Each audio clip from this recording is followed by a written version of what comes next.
लिया है। Chairman PTI ने ख्वाजा तारिक रहीम और इश्तियाक खान एडवोकेट्स के तवस्सुत से दायर दरखास्त में वफाकी हुकूमत समेत दीगर को भी फरीक बनाया है। कोयटा में अब्दुल रज़ाक एडवोकेट कत्ल में मुलव्वस किया गया है। ये मौक़िफ़ इख्तियार किया इस दरखास्त में और अब्दुल रज़ाक के कत्ल में कोई किरदार नहीं है।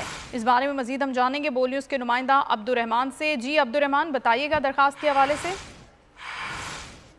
जी बिल्कुल, चेयरमैन पीटीआई कोयटा कत्ल केस में फांसी जमानत के लिए लाहौर हाईकोर्ट पहुंच चुके हैं, जबकि चेयरमैन पीटीआई ने कोयटा कत्ल केस में फांसी जमानत के लिए ख्वाजा तारिक रहीम एडवोकेट और इश्तियाक खान एडवोकेट के तवज्जुह से लाहौर हाईकोर्ट में दरखास्त दायर की है, जिसमें वफाकी हुकूमत में दीगर को फरीक बनाया गया है और ये मौक़िफ़ इख्तियार किया है कि कोयटा में अब्दुल रज़ाक एडवोकेट कत्ल केस में बिला जवाज़ मुलव्वस किया गया। अब्दुल रज़ाक के कत्ल में कोई किरदार नहीं। कत्ल केस में सियासी मुखालफत की वजह से मुलव्वस किया गया।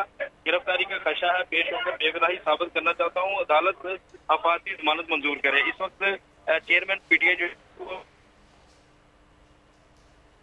अब्दुल रहमान हमें आगाह कर रहे थे इस दरखास्त के हवाले से जो चेयरमैन पीटीआई की जानिब से दायर की गई है कि वो शामिल तफ्तीश होना चाहते हैं। उनका इस कत्ल में